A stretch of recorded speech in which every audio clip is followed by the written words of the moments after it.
आदिवासी जंगल रखवाला रे।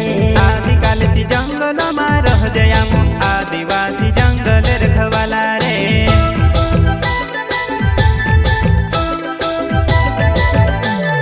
चल जंगल जमीन काज पूजे रे आदिवासी दुनिया ने रखवाला रे।